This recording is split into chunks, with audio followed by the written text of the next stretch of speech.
This is Jason Martinez from Spencer Confidential, dropping on Netflix March 6th, and welcome to the Overall Drip Experience podcast. It's Bass and Drip, the Flies in the City, a.k.a. the Young Intellectual, and today we got Jason Martinez on the podcast. Yes, Talk sir. to me, brother. Thanks for having me here, man. I'm just excited to be here. Excited to be here. Yeah, it's my first podcast. First podcast, first everything? Yes, sir. Talk yes, to sir. me. So, bro, I heard about what you doing, but we gonna backpedal a little bit. I ain't trying to go too forward, you feel me? Yeah, I feel you. All right, so tell us about your journey, bro. We want to hear about your younger years, Okay. your middle years, Gotcha. and your older years, all up until March 6th. Okay. Talk man. to I me. love it, man. I know you played Little League, you played baseball, did a little bit of research, I was digging in the shit, you feel me? That's crazy, yeah. Did a little bit of research, you got some inside you scoop. did you did the little baseball, and then you played a little bit of football. Yeah. D1 athlete. Something like that. Something like that. You don't gotta be humble, bro. It's the Overall Drip Experience podcast. Yeah. I'm Master Drip, the Flies in the City. You can. Oh, yes, sir. He is. Nah, you don't gotta be humble, bro. Nah, Be cocky on this shit. Yeah, you I feel got you, man. Let's get it, bro. So talk to me. Talk to us. Talk to the audience. We Mike, oh shit, Mike, Mike, it don't matter, whatever. bro. All right, Mike, right. Talk. So now we got a mutual friend, Mulkey. Shout out to my guy, J Ray's Design. Yes, sir. He's part of the squad. Shout out J Ray's Designs. Yes, sir. So now we played baseball together when we were real young. I think we was in like 4th grade or like 5th grade. 4th grade. Something like that. Yeah. And we had a blast. So you were like what, 11? It's probably like 11. Yeah. Damn. Yeah, and even before that, I'm kind of going ahead, man. Before that, so this whole acting thing, I know March 6th, we got the movie dropping, Spencer Confidential. On Netflix. Shout out to only. Spencer. Mark Wahlberg, come on the podcast. Yes, sir. We'll try. But now, how I got into that, I've been at it since I was real young. Not a lot of people know, but when I was a little kid, I always wanted to be an actor. Wait, acting. Wait, no. Before you get to the acting, bro. Let's backpedal into the younger years. It started when I was young. Started when you were young. Yeah. No, but let's talk about your baseball. Okay. Let's talk about how the baseball went into the thing, and then you can backpedal. Okay, into it. gotcha. Yeah, I'll backtrack then. So I grew up in Lawrence, Mass. Shout out to the city. Shout out Lawrence. Yes, sir. I moved from Lawrence when I was like 12, but before that I was playing baseball in the Prospect Hill League. We were playing up top right next to a jail. You feel me? Like it's crazy, but that's how shit goes around here. Like literally in our baseball field, you can see the jail down there. What? And so we played in that league. Shit was cool, and I was a little kid. I was good. I was always an athlete. Always an athlete. Yeah. Wait, so did your parents put you into the little league, or were you like, I'm trying to play baseball? You're Dominican, so I know your parents. I know your pops was like, ding. So it's in me, and I was always a big kid. I was strong. So now I got into it real young. I always was passionate about it. My parents just instilled that in me, and I liked working at something. I liked being active. Yep. So I did that, and I had a good time, man. And then when I moved to Salem, when I was like 12 years old. Salem, New Hampshire, Salem, Mass? Salem, New Hampshire, yeah. That's where I currently live now. Yeah. Shout out Salem. Yeah. Shout out to Salem. Shout out to my people from over there. But yeah, when I moved over there, bro, it was actually like a culture shock, bro. It was wild. Culture shock. See, I ain't trying to say nothing, but culture shock and what? Listen, you gotta talk man, so we come from a city of Lawrence, and we have a ton of Dominicans. You know what I'm saying? Like that's all we got over here. And then, we get to Salem, and I love my people, but there was no Dominicans out there. I was by myself. I'm the only dude wearing Jordans. You a minority. Jeans. Yeah, it's all white people. And you 15 minutes away, and you a minority. It's crazy, man, and it's wild. And I was looked at like an outsider, you know what I mean? But outcast. Yeah. With but luckily, with a K, you know what it is. But luckily, I have family over there. Shout out to my cousins, Gabe and Juan. They always held me down from day one. Yeah. And I moved over there, and they already put in a good word and talked about me or whatever. And when I got over there, it was a smooth transition. But for me, I was just used to being around my kind of people. Exactly. And it wasn't even I just didn't know other culture besides Dominican culture. Yeah. So I got over there, and there was, I got accustomed to the culture, and it was good for me at the end of the day, because now I adjusted well, and I'm good with all different types of people, whites, Asian, all types of cultures, and whatever. I adapt wherever I go in. So when I got over there, football that's where it started getting big. Football, they loved it in Salem, and I got into it, So would you say football was the main sport in Salem?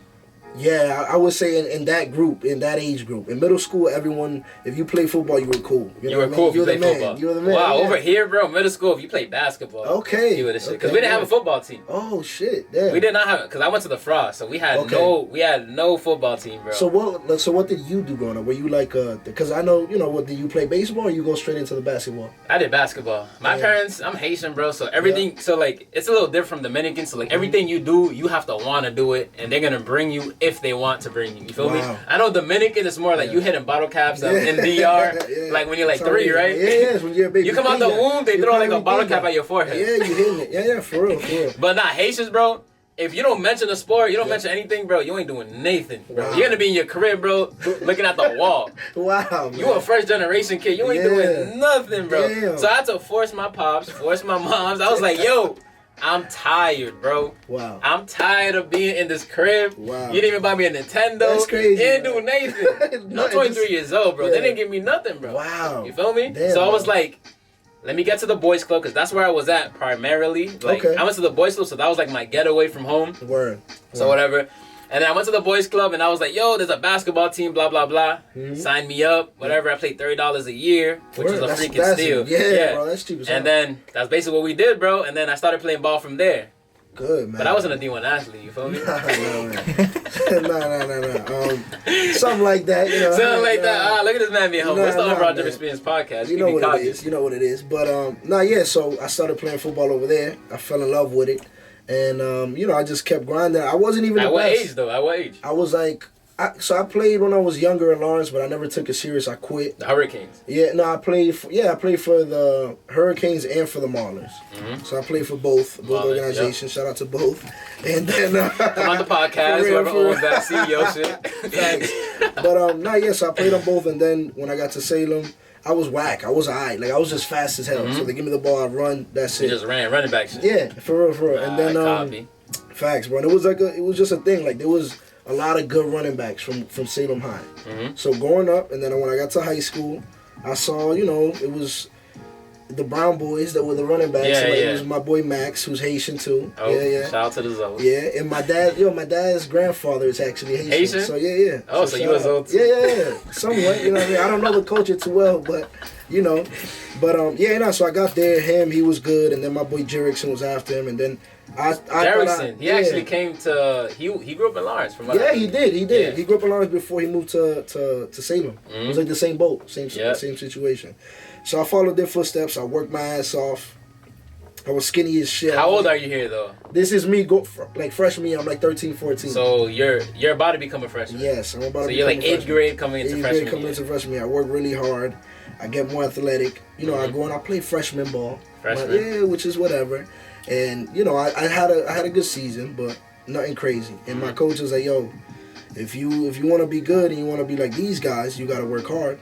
And then maybe you'll have it, but if you don't work hard, you're gonna be a nobody." Yeah, exactly. And he said it to everyone, to be real, but I took it deep. Yeah, I took it personal. I was like, "Word, like I'm gonna work hard." And every day, like kids used to think I was mad weird. I'm not even lying. Like my boys will tell you from high school, like every day I would lift mad weights every day after school. I'm not chilling with you. I'm not doing nothing. I'm going to the gym. I'm lifting weights. I'm running. I'm doing my thing. I was dedicated. And would you say that dedication transpires into what you do today? Hell yeah. Hell yeah. So like it started at 14 years old. Yes, sir. Yep. So you're saying from the little things that you did at 14 years old transpired into the things you do when you're 23? Yeah, man. You're 23 years old? I'm 24. 24 years old. 24 just at 24. Yeah, okay. So listen, guys, bro. He was 14 years old putting in the work. Yeah. And everything he did at 14 still benefits him till this day. That's true, Take man. notes. That's true. And I want to hear more about you as well, because I know I'm a guest, but you, for real, because you're doing your thing, man. And like, I know you're a mutual friend. I know you through Jason, through Moki, our guy, but how'd you Jerry is Design. Yes, sir, Jerry is Design. Shout out. How'd you get into this? How did I get into this? Oh, wow. So this is your podcast. Yeah. No, quick story. I want to hear it. I'm talking. I want to hear it. Nah, bro, it's just, I'm Bastion Drip. Y'all know me as Bastion Drip. And basically, bro, I just played basketball. I did sports. Yeah. I had to take some time to myself to find out what I really needed in life, in all honesty. So, like, I was that kid, bro. I'm not going to lie to you. I was that kid that No, it was about the girls. Yeah. It was about the parties. I was always trying to be every weekend. Da da da da da. But that's all crap, bro. To be honest, it is. So I took like a year to myself, a few months, probably like 8 months to a year, and I try to find out what I genuinely like to do. Yeah. Having conversations, networking. I'm into fashion. Big drip. I'm bashing drip the flag in the city. But I'm into all of that, bro. And I like basically, bro, like I formulated a plan, in all honesty, to just not take over, but take over, bro. Yeah. Like in a sense, it's like I'm extroverted and I know that. I can have a conversation with people. When I would meet someone in a party, that person will become like a long life friend. Yeah. And then like I noticed people were like, you know, somewhat copying what I was doing. So I was like, oh shit, I'm a leader. You feel me? Man. So I was like, if people are copying what I'm doing and I ain't doing nothing, bro, who the hell am I? Nah, you're doing something, man. No, I mean, like I said, like I'm doing something, but I still feel like I'm doing nothing because I'm still in Lawrence, you know, I'm still doing my thing. But if people are copying what I'm doing or they're getting influenced by me, who's nobody, then I'm doing something right. I'm telling you, keep doing what you're doing because you're doing it the right way. What you're doing, like I'm telling you, I seen you do a whole 360, man. I'm seeing you from the outside in. You know what I'm saying? Like I know you and we're close, but not like that. I'm not. Like, exactly. You're my boy. I show love, but you know, like just seeing you do your thing, man, it's just good to see. And like just keep doing what you're doing. You're gonna go far. I'll tell Appreciate you that. bro. Yeah, I'll tell you that. For real. For sure. But long story short, bro, took the time to myself. Yeah. Did the work. Became self-aware. Found out what I needed to do. Started off selling sneakers. Yeah. And then you flip that money. Use that. Yeah. Bought this. Yeah, man. And now we here. And y'all can't see the whole setup, but it's nice. I'll tell you that. Setup it's nice. is fire. It's fire. I'll tell you that. Upcoming guests, get ready. Get ready. But nah, man, it's dope. Yeah. So, all right, so let's get back to your story. Yes, sir. Enough of bashing Drip the Flash in the city. But let's get back to your story. Yeah. Let's get back to your story. Yeah. So right now, you 14. Yeah. So you dedicated. You're doing your thing. Yeah. You're that man. Yeah. You started lifting weights. You ain't talking to nobody. Yeah. You're doing the isolation that I did at 18. Yeah. Because, bro, when I was in college, bro, I'm gonna keep it a stack. I'm gonna backpedal to myself a little bit. Yeah. I really didn't take school serious. Then once I started, Dean's List and all that. But enough about that. And that's how it should be, man. Yeah, so, exactly. It's like you gotta isolate yourself, bro. It takes time for. It doesn't matter. Everyone at certain stages in their lives, you have to take time to just separate yourself from everything. Figure out what it is that you like. Exactly. Or what it is that you want, and you just go towards it full throttle. Full force. What I'm saying? Yeah. And a lot of people feel like being around people are gonna help them when they're going through. Bro, no, you can't. You gotta do it by yourself. You genuinely gotta be by yourself. Listen to bro. us. Please. If you're trying to figure things out, take some time, isolate yourself. Not in a negative way. Just stay in your thoughts and think. What is it really that I want to do? Who am I really? Meditate. What are my tendencies? What is it that I like to do? And you follow it. Just don't follow be scared it, bro. of nothing. Take it day by day, bro. Yes, sir. That's really what it is, bro. But at the end of the day, that's basically what we all did. Yeah. All right, so back to you. I'll tell you, all right. So I'm 14. You're 14 years old right now, and bro. I'm working hard, and I go into. I went into my freshman year. I was 130 pounds. And going into my sophomore year, I was 155 pounds. Okay. And I could bench 225. I'm Big out body. here. Yeah, I was strong. Big body. I was strong as a young kid. And, everybody was shocked. Like, damn, what the hell? And we go in. And, of course, Jerickson's still there at this point. And he's a senior, me going into my... So he's still that guy. But there's another room for another running back. And I was trying to go for it. I still wasn't there yet, so I played JV that year, and I swung. It was me and another kid. We swung on varsity as well. We played in some games at the end. But So I took that year, put it in the bag, took it mental, just kept working on my craft, and then worked super hard, even harder that year. And then my junior year, became a captain of the team, voted by the team as a junior. Shit. Started at the running back. Did all right, and that's when I started getting notoriety from schools. I went to camps. Coaches started reaching out to me. I'm talking to schools. Talking to some D1 schools, D2 schools. It was just a cool experience overall. And my goal was to get a scholarship or just to play football in general. And at that point, that's all I cared about. So, all right. So, you were in high school, bro. You started getting all this notoriety. You started doing all these great things, which is amazing. And all you cared about was football. Like, you didn't like you weren't like, oh, I'm going to be an actor. No, listen. I'm telling you, I wanted to sign in the beginning. No. So I'll go midway. I'll tell you. So I wanted to be an actor, but subconsciously at this point in my life, when I was young, like I was saying, that was the first thing I ever wanted to do. Like my parents will tell you, I actually took a drama class when I was 8 years old while I was still in Lawrence, doing my thing, whatever. I was the only little boy. I was the only boy, and then I'm brown, the only brown person in my drama class. In Methuen, it was all like girls who do ballet and are dancers. And I'm out here with my baby blue jumpsuit, my baby blue Timbs on. I'm like, you know what I mean? And I'm learning. I did plays, and I was obsessed with it. I loved it. And super random, but yo, my first like favorite actor, you would never.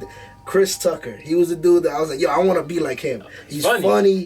He's popping. He's fire. You know what I'm saying? Mm-hmm. So I did that, and after doing it for like a year, I was like, yo, like, you know, I'm not going around telling people I'm doing this. It's kind of weird. You were kind of like, I'm like, let me just forget about that. Let me just go play sports and do the regular dude shit. I'm going to go just, and I kind of put that to the side. Mm-hmm. But I always had a passion for movies, television, theater, and just watching interviews on my favorite actors. And that was all subconscious. I didn't know what the hell I was doing. I was just a fan, and I just kept.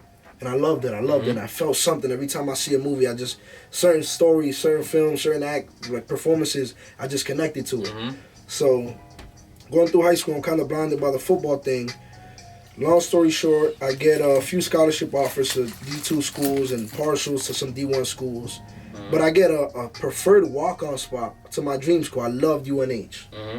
And I go. And that's where we actually met. I know, that's where we met. That's the crazy thing. That's where this all turns. It's crazy. Yeah. So, crazy story, bro. Yeah. So I was, I'm a running back or whatever. Some other schools were offering me at running back, at safety, and I wasn't a defensive guy, whatever. So I went to UNH because I knew it was, a really good D1 program. And, I was going to earn my scholarship, and they liked me. They were one of the first schools to recruit me. Mm-hmm. So, you know what? I'll earn it. I know it's going to be nothing. Exactly, yeah. So I get there my first day, and I show up with my family and everything. I'm super excited. It's a big moment in my life. I've always dreamed of this. And I say, what's up to the coach? And he's introducing me to my senior roommate, like for camp. Mm-hmm. He said, introduce yourself to Lamar. He's a strong safety. He's going to be a team leader. He said, Lamar, meet the new strong safety, Jason Martinez. I'm like, strong safety? What you mean? He's like, yeah, we're moving you to defense. You're strong safety. What? I'm like, bruh, what? Damn.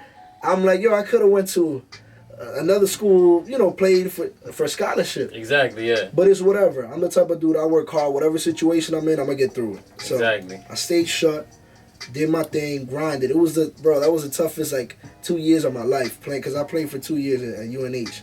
Bro, I had to learn defense. I didn't play defense in high school. So I was like a brand new freshman and learning a new position while I'm with elite dudes who got recruited from Florida, Maryland, fucking Cali, Virginia to come play their position, and I'm learning the position. That's crazy. Can you give the audience a height? Bro, I'm 5'9". At that moment, I walked in my freshman year of college, soaking wet, 185 pounds. 185 pounds, 5'9". Wild. And these dudes are 6'3". Yeah, I'm talking 6'2", 220 pounds, 6'1", 215. Sculpted. And I'm out here skinny, soaking wet. I'm like, oh shit, what? I'm doing this? All right. But I went in there. I'm a tough kid. I'm fast, and I work hard. So I work my way up. And I learned the playbook, and I learned how to do my thing, and I learned the stance, because I didn't even know how to do a stance. And that's insane, bro. Yeah, man, and I just went through it, and things were going good, man. My sophomore year, I played in 2 games. And, I did my thing. I was productive, got some fumble recoveries, did whatever. That was my redshirt freshman year. But I don't know, man. Me and my position coach just didn't gel well. Mm-hmm. And already I was bitter at the fact that I was playing safety. So I was just like, yo, I'm just waiting for something to, happen to your running back. And it got to a point that, not even that. It got to a point where I was just I was just done. You know what I'm saying? Because D1 is a lifestyle. When I'm talking, I would wake up at 5 a.m.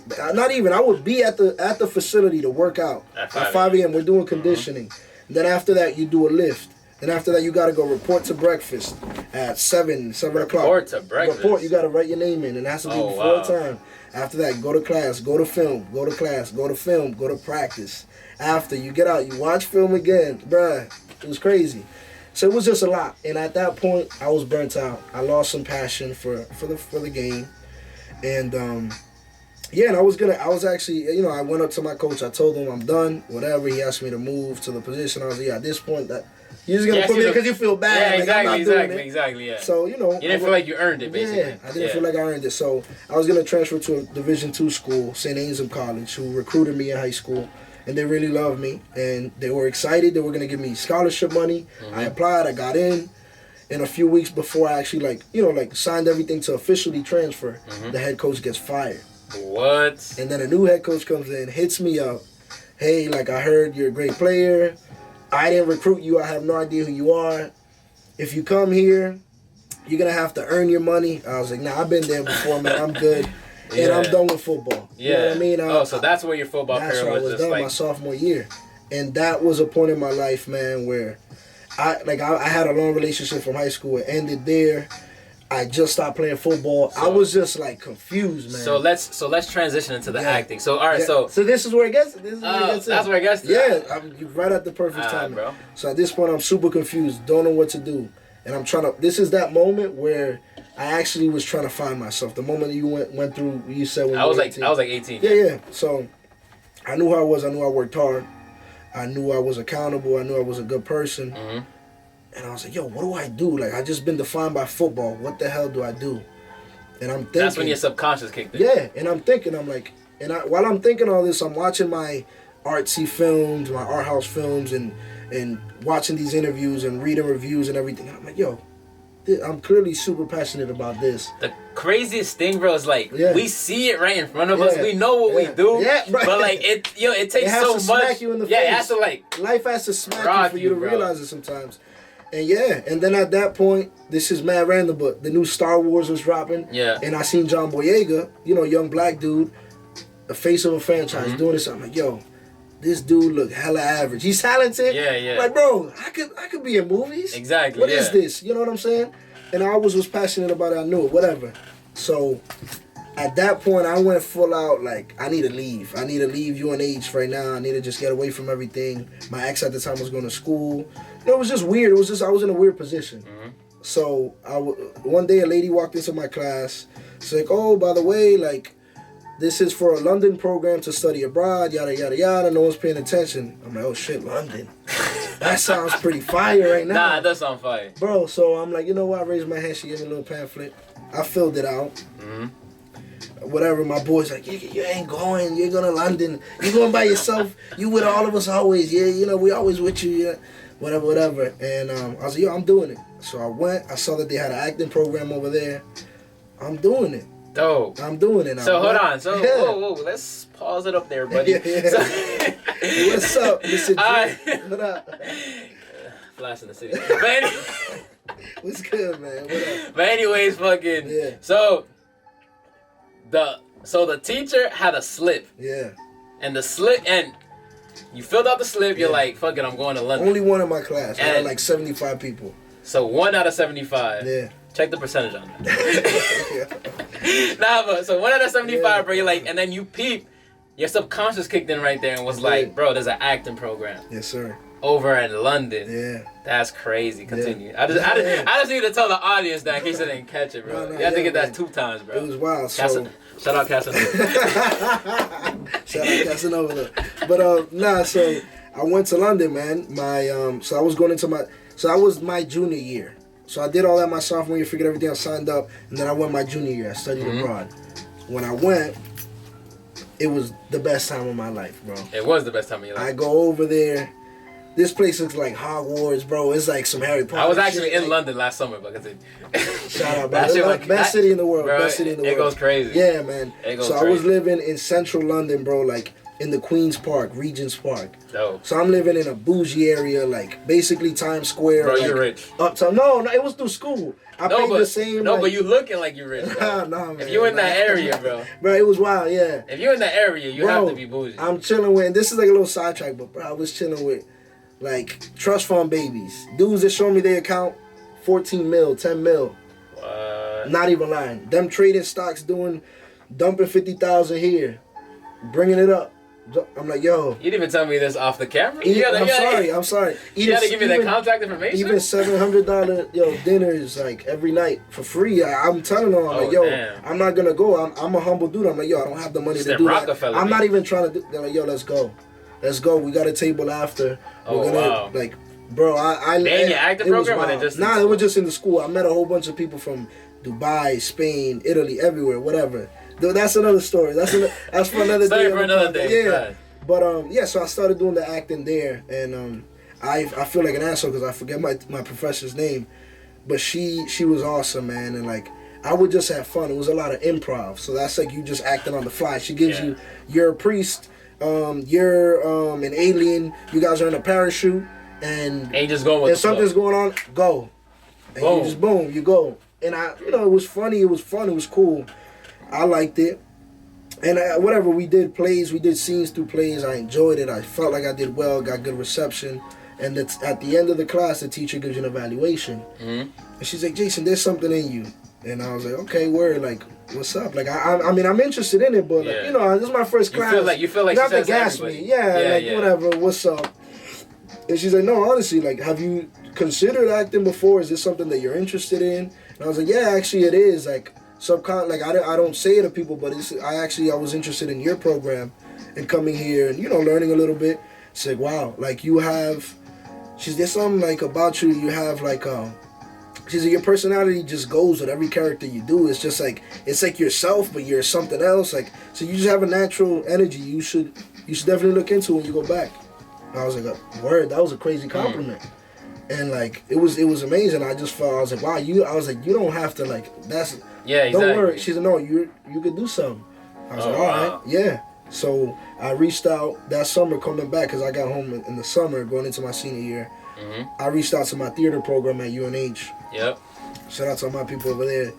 And I just emailed them. I'm like, hey, listen. Shout out UNH. Theater department. Go, facts. But I hit them up and I was just like, hey, listen. I told them my story. Like, hey, I used to play football here. I got into a little acting class. I really enjoyed it. Like, I just want to get involved. And how do I get involved with the theater program? And, they told me the classes to take. They told me a class to take out of school, which like a professional acting class. Scott Fielding, this guy was a beast. It's like method acting class. Oh wow! I took that for almost a year, and while I was in the theater program, so I just took my senior year. I was basically a theater major. I auditioned for my first play. That's crazy. Super nervous. Yeah. Hold on, let's pause right there, bro. People know this kid. Well, I knew this kid as a UNH football player. Yeah. He was taking acting classes on the low. Yeah. Hiding it and shit. He went to London to classes, hiding it and shit. Nah, man, bro, you hiding shit, bro. I just live my life low you feel key. me? I live Militant. my life low key. Militant. I feel that, bro. That's the way to go. Yeah. But that's crazy, bro. So like a lot of people don't know your story. They don't know all the work you put in. Yeah, man. Bro, like that's I just talked to you today about your story, bro. I didn't even know what you did, bro. I just thought you went from UNH, literally. I thought you took a jump straight into acting. I was like, damn, this nigga got it. Nah, man. Yeah. So once I did that, I auditioned for my first play, bro. Tell me, my ghetto ass, a young kid from Lawrence, whatever. I speak the way I speak. Very different from theater kids. Regular theater kids are not like mad me. Proper, right? Nah, bro, they're very deep kids. You know what I'm saying? They know their stuff. And we're going over Shakespeare, and I was auditioning for 2 productions. It was the Cabaret, I think, or somewhere Chicago. It was like a musical. And then there was a Shakespeare play called Pericles. They were both doing them at the same time. I auditioned for both, but I only auditioned with a monologue from Othello. He's a black character in Shakespeare, which is dope. Yeah. Shout out. And so I read the monologue, bro. I worked my ass off. I got extra help from my professor. I was like, listen, I really want to get serious into this. Like, I feel it. He's like, yeah, let's do it. We used to work on it. We worked on 3 times a week for 3 weeks. And I go in, I do my monologue, and I'm like, because we're acting, bro, it's like you black out. It's like you don't know what's going on. You just unleash all that emotion and you just express yourself. Real? It's crazy. That's how it feels to act. Crazy, man. At least theater. It's different. I'll get into it. Film and theater is very different. Oh, shit. Very different. Yo, you about to see Bastard Drip on the full screen. You feel me? The film screen we here. You feel me? Nah, bro. But so I auditioned, and as soon as I finished the monologue, everybody was like, yo. You got something. Like I felt it in the room. I'm talking like a room filled with probably 20 people, like students, directors, stage managers, professors. The energy. energy was there, bro. I knew it, bro. And they're like, we'll speak. You'll be hearing from us soon. I was like, all right, word. And I left. I just forgot about it. Cause watching interviews and stuff, I hear actors say, "Yo, once you audition, forget about it." All right, whatever. And the next day, or like 2 days later, they sent the email of the callbacks. That's like the people that they either want to bring back in or they already cast you for something. And I'm like, yo, I got the email. Okay, let me check. I got for both. So one of them, I got casted automatically for the Shakespeare play. Shout out Lawrence. Shout out Lawrence. And then the musical, they called me a callback. So that means basically that means you gotta audition a second time. You gotta audition one more time with a solidified group, like a smaller group of people that they think like, okay, we could work with this. Basically, is what a callback is. I'm sorry, my bad. Nah, it's all good. Just the context. I want them to understand as much as I do. Definitely. Because I'm literally new. You feel me? Okay, word. I'm new to it, so. All right, yeah. So I did that. I did them both. Like I got the Shakespeare thing. I was like, all right, hold on, let me do this first. I did the musical thing, whatever. I did a little, but I don't sing. And you know what I mean? And I'm brand new to theater. I've never even read a play before at this point. So I'm like, word, sure, I'll do this. Yeah, whatever, yeah. And whatever, I did that. But I didn't get it, thank God, because imagine me singing. You know what I mean, I don't know how you sing. I don't sing. But so I did the Shakespeare play and did my thing. It was cool, it was fun. Had some fighting scenes in there. And I ended up singing in the Shakespeare play. You sang? Yeah, it was like 3 lines, but I sang, bro. How was it? I'm not singing that, bro. Nah, give us a little thing. No, hell no. Give us a little thing. Hell no, no. Yeah, listen, no. But, so I did that. That's for another one. We'll do bars another time. But bars and plays, you heard? That's Shakespeare and bars. What's up? But so I did that. I did that play. Met some cool people. Made mad connections. And while I did that play, there was a dude in the audience. A guy that actually came and helped us out for a workshop. Basically, what a workshop is for a play during the rehearsal, during the rehearsal process, which is a few weeks before you start the show, so you guys can get chemistry, know your lines, know your movements. So it's basically like if you're playing a sport, it's like practice. Practice, exactly. So yeah. So now some Allen Iverson shit. Yeah, some regular practice. Some regular shit. You feel me? Thanks, bro. Shout out AI. Come on the podcast. Shout out. But yeah, man. So during that, there was a really cool dude, man. His energy was crazy. He used to play in them Euro hockey, and he did theater at UNH. But he was an older dude, like an older cat. Like he graduated a few years back. Came in and helped us out. He great energy, and whatever, nothing of it. After I did the play, he hit me up, and he was like, "Hey, I actually have my own theater company in New Hampshire and New York. We go back and forth. I think you got a lot of potential, and we can do something." So, dope. Yeah, he's like, "I don't even need you to audition for my play. I want you to do this." And I went and did my first play. Boom. And that was last summer. And then, my bad. So he just wanted me to go audition for a play. I auditioned, I got the role. I couldn't do it because I just got a job. So after I graduated with a political science major degree, I went into recruiting. And I'm rambling. I'm telling you my life story right now, but it's all good. Listen to this. So after I graduate from there and I go into my job. And I couldn't do the play. I was disappointed, whatever, because that's my passion. I want to do that, but I know I got to make money. I got to pay bills. I got to help my family out. And this is God, man. I'm working in my new job. My manager, he used to be a child actor. Shout out to Justin Gostigian. It's my guy. Shout out Justin. Yes, sir. And shout out to Dan. He's the dude that found me for the play. Dan is the man. Shout out Dan. Yes, sir. But yeah. So I got into the job. It's cool. It's whatever. It's a 9 to 5. I know I don't want to do that. My manager was a child actor, and his little sister is a casting agent for Boston Casting. You know what I'm saying? And shout out to Brooke. She got me my first opportunity. I always got love for her. And so through there, I'm just chilling. I'm working. And one day he comes in. He's like, "Yo, I know you acted. You told me during your interview that's your passion. You're into it. That's why I liked you. I felt that energy." He's like, "My sister is looking for Dominicans, like just for a background, whatever." Crazy. No, listen, just for a little background, whatever. Like she wants you to, like, she likes how you have acting experience, right? Whatever. I told her my experience, and she's like, he goes and tells her. A few days later, he's like, yo, she actually wants you to audition for a role in the movie, not just background. She wants you to audition to be part of the cast. Wow. And I've never, like, I auditioned like twice before that for plays, for school. I'm like, yeah, man, let's do it. Like, I don't know nothing else. Yeah, whatever, I'm with it. I've been working my ass off for a year. I've been doing, yo, listen to this. Before I get into this real quick. Bro, I used to go from my theater classes in Durham, New Hampshire, 3 times a week to Boston, which is like an hour and a half away, to be in class at 7 o'clock at night to 9 o'clock p.m. for an intense-ass method acting class, bro, for 8 months straight. Damn. So I'm telling you, it was like a hyper, like, grind mode where I just learned mad shit in a short amount of time. And you didn't tell nobody. That's crazy. Bro. Why am I going now? Hey, I'm taking an acting class. I'm doing this. I still thought you played football, my guy. Man, you and Nate's, bro, running back. He was the same. Didn't even know that. Facts. So, so she got me the audition, man. And I've been working hard. I'm like, yo, this is me. This is what I've been working at. It's my subconscious. Everything's falling into place. This is God. I gotta work hard.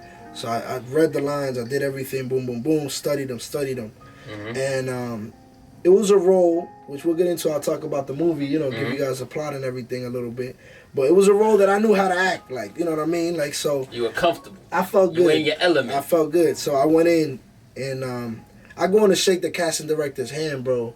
Everyone shakes my hand, then the big head honcho, the lady who owns the business, Boston Casting, go to shake her hand, she looks at me.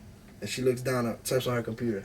I'm like, damn, this is Hollywood, huh? Mollywop. I'm like, yeah. I was like, oh, okay, word. Let me keep the same energy. Whatever.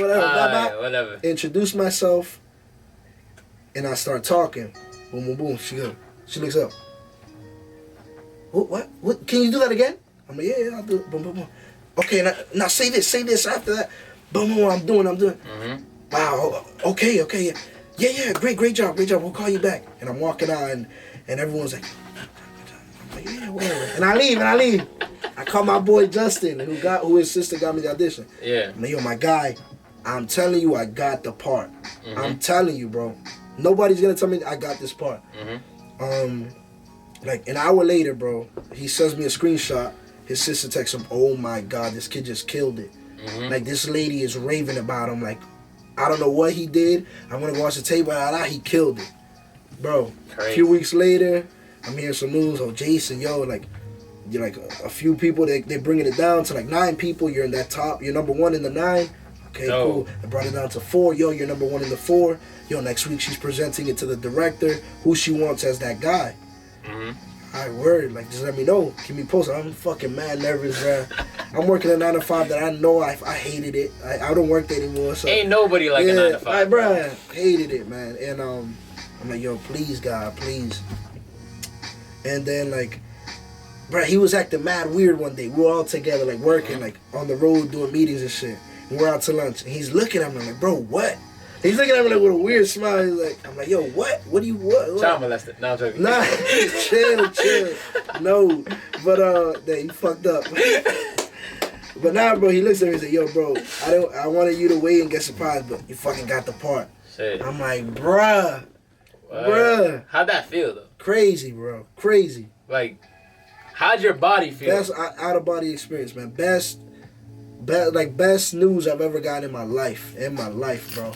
I was like, yo, my life is gonna change from here. I don't care how big, how small this role is. This is it. And a few weeks later, I get a call from Boston Casting that, hey, listen, Netflix needs your information. Tell me your full name. By the way, your character's name is Primera. You're gonna be filming these dates. Whoa, hold on. You fasting forward. No, you listen. Gotta read the wine. You feel me? All right. So you got the role for that part, and because you got the role for that part, they needed actor that looked like you or needed something that was close to you? Yeah, man. So at first, I was supposed to go in for a background, like just go get seen to be in the background of the movie. But the movie for Netflix. For Netflix, this is the same. Oh, movie. so this is for Spencer, Netflix. This is for Spencer Confidential. Yeah. Dropping on March 6th. March 6th. Tune in. Check that out. Keep it on the rerun. Watch it every day. But yeah, this is for the same movie, bro. This is for the movie. Okay. So yeah, so she gives me the call, gives me all the details. I'm like, word. Then I go to my boss. I'm like, yo, please listen. This is a once in a lifetime thing. And my boss, great dude, but he was tough. Mm-hmm. Damn. I'm like, I'm gonna need these days off. It's gonna be like 2 months where there's gonna be some days that they might need me, some days that I just need to be on call. He said, yo, this is a once in a lifetime opportunity. Go. Follow your dream. No one is gonna be able to say that they could do that. That's real. Go. I was like, yo, a lot of bosses don't do that, bro. And I didn't take it like vacation time. I was getting paid, bro. Like regular, kept all my vacation time. This guy like held me down. And so yeah, bro, I filmed for 2 months. October and 2 months, November and December of 2018. Mm-hmm. And it was the best time of my life, man. Working with Bokeem Woodbine, star in the 90s. He's still a beast. A lot of people don't know him by name, but he's a bald black dude. If you see him, you'll recognize him. Fucking working with Winston Duke, dude from Black Panther. Fucking. You met the guy from Black Panther? Yeah, Winston Duke, bro. That's Umbaku, crazy. the big ass dude. Shout out Umbaku. Yeah, shout out Umbaku. But yeah, Mark Wahlberg, bro. Mark Wahlberg. Yes, sir, man. That's crazy. It was crazy, bro. It was crazy. And yeah, man. So wait. So all right, my fault. I'm about to go a little back again. Yeah. How were these people? Personality wise, like were they like stuck up, were they like genuinely like cool? And don't say because you're an actor. Yeah, I'll tell you real. How were they? I'll be real. So growing up, you hear about shit in Hollywood, like, oh, yo, people are assholes or whatever. Yeah. Even I heard, like, man, people, like, local people, it's probably just haters. Like, yo, I heard Mark Wahlberg's a dick. Yo, I heard he's... Mm-hmm. I'm like, damn, so I'm kind of intimidated. And we go, whatever. Bro, these guys, that was probably the best first film experience anybody could ever have. I was in heaven, man. The director, Peter Berg, did Friday Night Lights. Shout out Peter Berg. Mile 22, Lone Survivor. Come on, hits. And he was a beast, man. He just made us all feel loved and comfortable. Yeah, comfortable. Bro. Mark Wahlberg's a real down-to-earth dude, comes up to me. Oh, yo, where you from? I'm like, oh, from what? Oh, they let you motherfuckers around here. I'm like, yo, you're from Dorchester, bro. You ain't nothing better, bro. Oh, you from Dorchester? Yeah. What? He's like, you right. He was, bro, talking about the Patriots the whole time. It was all love, bro, love. Winston, bro, that's crazy. Winston Duke, bro, mad knowledge, bro. That dude is a genius, bro. I don't know if y'all can see it through the screen, but he just dropped mad gems, bro. We had, like, a 10-minute conversation in between the scenes, and, like, this man, his presence, like, he just stopped everyone. Yo, we're talking, hold on. Talking, dropping gems, giving advice. Bro, it was love, man. Love. So this goes right into my next question. Yeah. Stage fright. Yeah. Talk to me. What does that word mean to you? Stage fright. Like, what is it to you? Like, I know you're an actor, you do your thing, you were hustling, doing your thing, but it's like, I feel like everybody goes through it at one point in time. Can you tell us about, I mean, if you want to, you can tell us about a story that happened, or tell us about how does stage fright present itself for you, or is it before or after, or during? Yeah, man. Nah, stage fright is a thing. It's real. Yeah, bro. Even for actors. And while you answer that question, I'm just gonna ask you another question right in between. Yeah. So tell us how you try not to focus on the audience if you are doing something live. Yeah. Or try not to focus on the director, so to speak. Yeah. So it's... Damn, that's a good question. I'm going to do them both. I'm going to talk about the stage fright, and then I'll go into, like, that was a good one. Then I'm going to go into, like, talking about that. Focusing on just the craft. In the city. Yo, big drip. But, stage fright. Talking about stage fright. Yeah. I get it, bro. I get it every time, and don't let anybody lie to you. Everyone gets it, bro. And it's fucking tough. Excuse my French, but nah, man. Like before my first play, bro. Like before every scene, before everything, like your heart is coming out your chest. You're like, yo, yo, what am I doing right now? I can hear the people, the audience outside just chattering, and then it gets dead quiet. They're talking, yo, bruh, it is, like, you get so nervous. But you love it so much. You're so, like, just excited to show people what you've been working on and what you want to present as a story and as a storyteller, as a character, that you kind of, like, you're like, you know what? Brush it off. Fuck it. And then you go out, and as soon as you're out on stage, and you do that first weird movement or that first, like, little thing or that first, like, word out your mouth, done. You're good. You feel cool. You don't think about them. You react to them. Like, you play with it. You get comfortable and you play with it. Especially theater is super fun. I love theater. Theater's awesome because you get that live energy right there. In movies, it's very different. And, like, talking about that, the crowd and then the director. So the director, to be honest, most of the times he's either there, like, in the corner, or he's in the back watching the TV screen on a mic, yelling. Like, you hear him through the speakers, and you hear that through the mic, and, like, you don't really see him. But there's mad people around you on set, like in a movie. But movie is different, man. It's just like theater is just like a adrenaline because it's live. You can't mess up.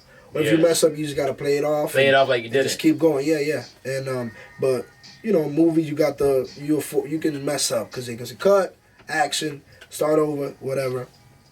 But theater's live.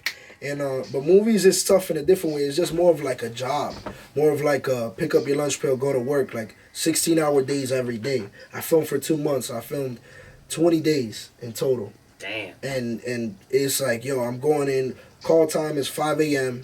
and I'm getting home at 2 in the morning. Or like, it's crazy, bro. And he's in the trailer. Yes. Oh, chill. Bro, talk about that, man. That was, bro, because listen, even Hollywood, even now, bro, like, I'll tell you, I did three really important scenes to the movie, to the actual story.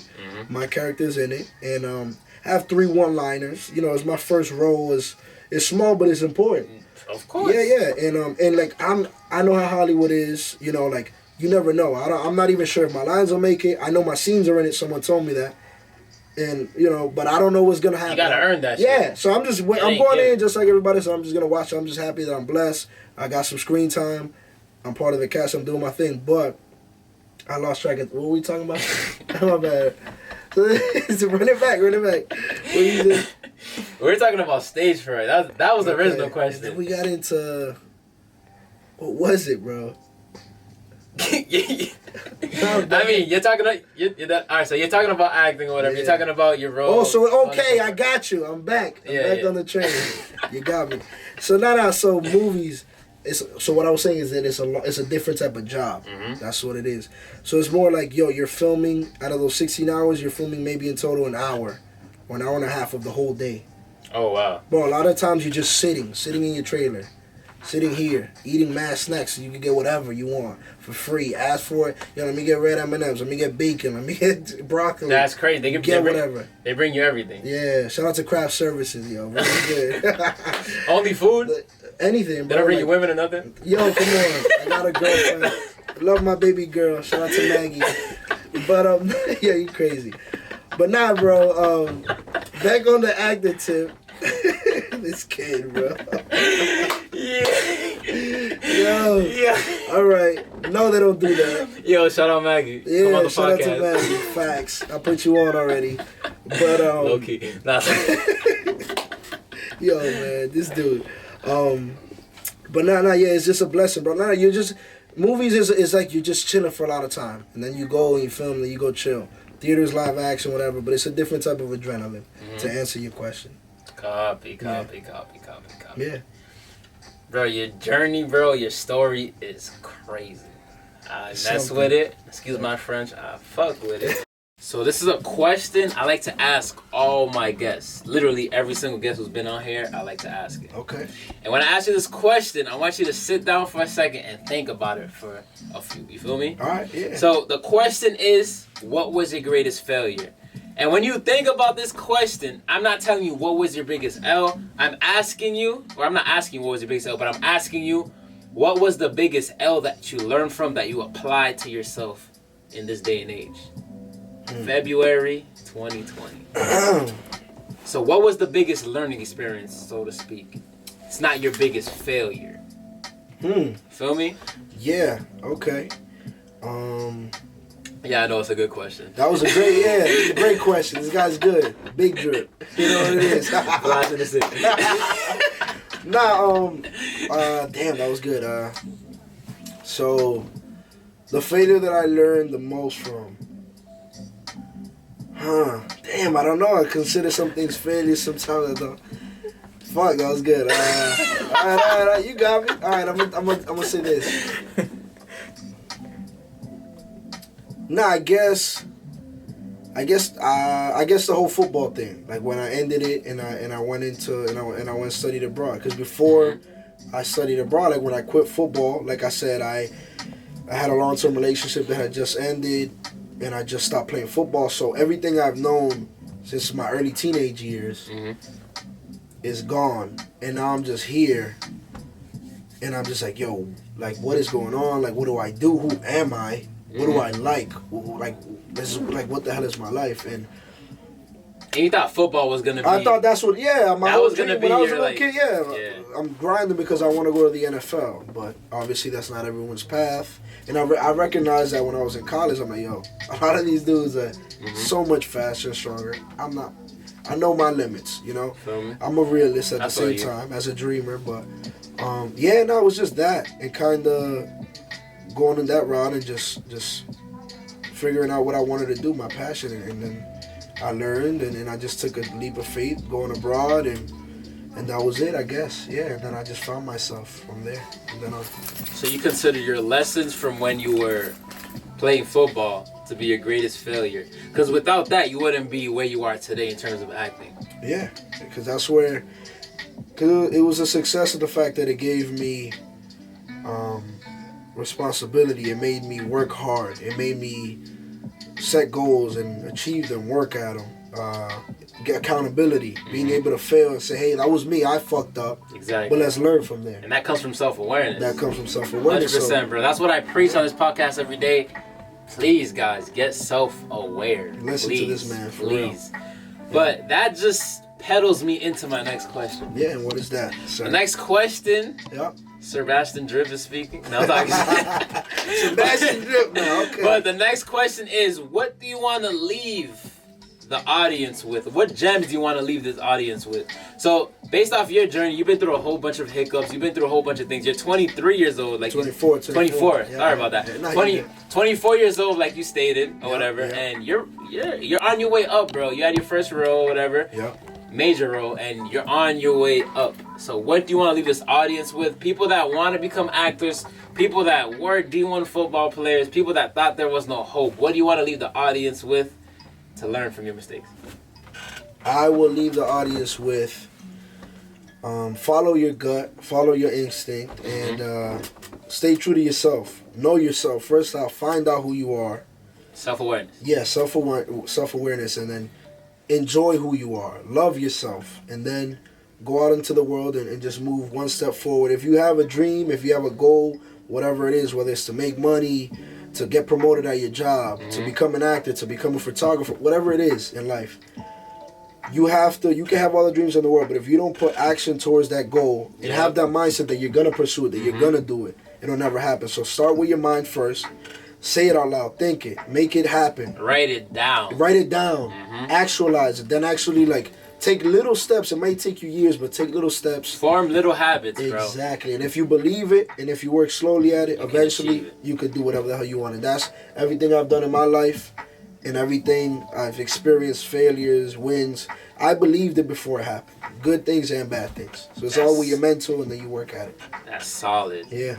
That was actually one of the best answers I've gotten, bro. Yeah, man. Even though I've gotten some good answers, but that was a pretty solid answer, bro. I'm gonna keep it a stack. I ain't even gonna hold it. Yeah. It's coming from the heart, man. Coming from the heart, bro. It's coming from the heart. Yeah. So we're gonna play a little game. Yeah. When I see a word, you tell me what comes to your mind. Yes, sir. Go ahead. You can't use the same word twice. That's the little trick, buddy. That's a trick. Okay. So I'm gonna say the words. Yeah.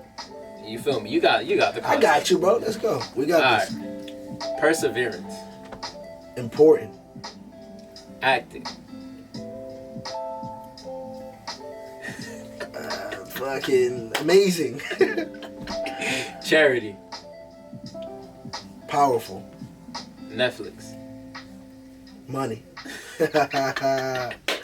You know what it is, man. Come on, they cut the check.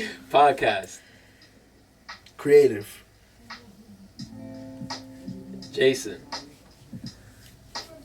Legacy. Lawrence. Home. Salem, New Hampshire. Residence. You gotta be real, man. I come from a certain area where you just stick to those roots. You know what I'm saying? I love you, Salem, but you know what it is. Baston Drip. Fly. Iston, the city. He finished it with that. You like that, guys? Yeah, this man is a pro. He's a pro, I'm telling you. That's crazy. And last but not least, if you haven't subscribed, hit the subscribe button down below. Yep. He's going to point down there. The subscribe button down below. Subscribe. Hit that. Hit the like button and leave a comment. Yes, sir. And the last but not least, I didn't mention it, but I might as well mention it now. Yep. So, guys, I'm having a charity event. It's called the Drip Drive, and I'm accepting all donations, sneaker related.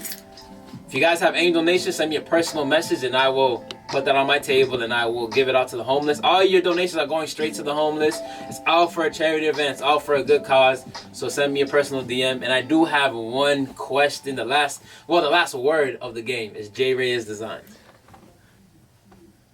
Big. Big time, big drip. Nah, for real, it's major, man.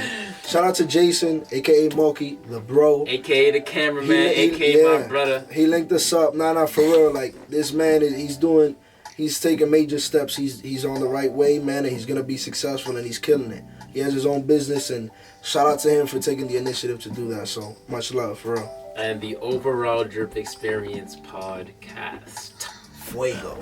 Fire, baby. Come on, kid. But at the end of the day, it's Baston Drip the flyest in the city. Yes, sir. And the kid Jason Martinez. Again, catch me on Netflix in the movie Spencer Confidential, dropping March 6th. It's gonna be a good one. Tune in. Tell your friends, your grandmother, your mother, your sister, your brother. Tell everybody, man. Go everybody. Watch that.